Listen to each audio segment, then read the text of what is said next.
with our first disking. And we'll use the medium garnet disc as our first sequence.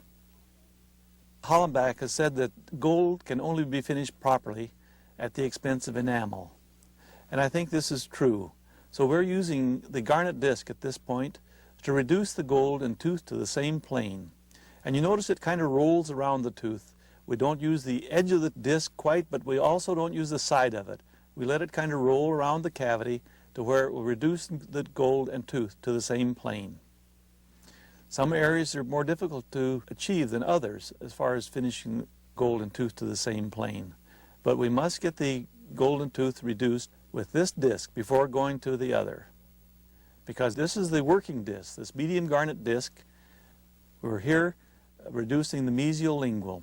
The whole cavity can be done with the straight handpiece with a grit either in or out, except for that mesiolingual. And as you could see a minute ago, we always use the contraangle with the grit in for the mesiolingual.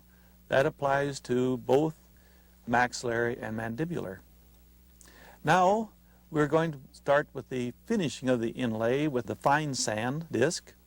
This is only to take the scratches out. We've already reduced the golden tooth to the same plane, and now with the contraangle on the mesiolingual again and the fine sand disc, we are now polishing it. It doesn't take very much effort with this disc, not nearly as much. Most of the work is done with that medium garnet disc. After we've gone over with the fine sand disc, we then would place a medium garnet strip through the interproximal to finish the gingival wall or the gingival margin. And then follow that with the fine cuttle strip. As you can see, it has been sharpened, so it'll go under the contact and pick up on the lingual so that we can go back and forth across, reducing the golden tooth to the same plane, even on the gingival margin. So now with the fine cuttle, we give it the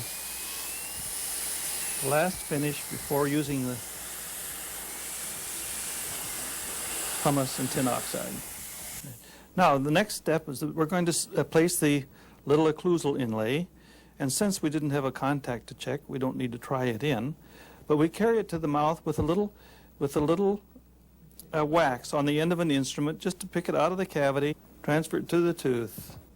First we'll put the cement into the cavity to fill all the voids, and in this case we'll only touch the inlay into the cement, carry it to the cavity, and place it. Once again we will mount it to place.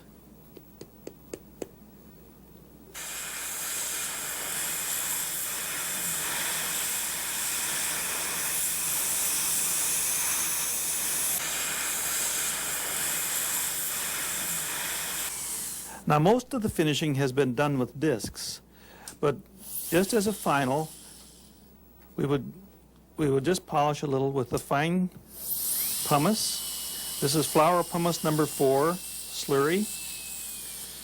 We must be careful not to use a coarse pumice, or it destroys the finish that we've already placed with that fine cuttle disc.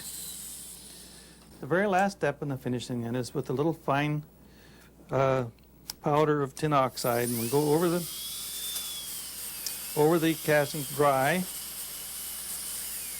Not too much speed. We don't want to heat the tooth, of course.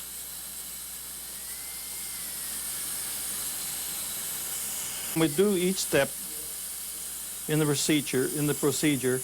It takes very little effort with each step. Then we're all finished, and she'll blow the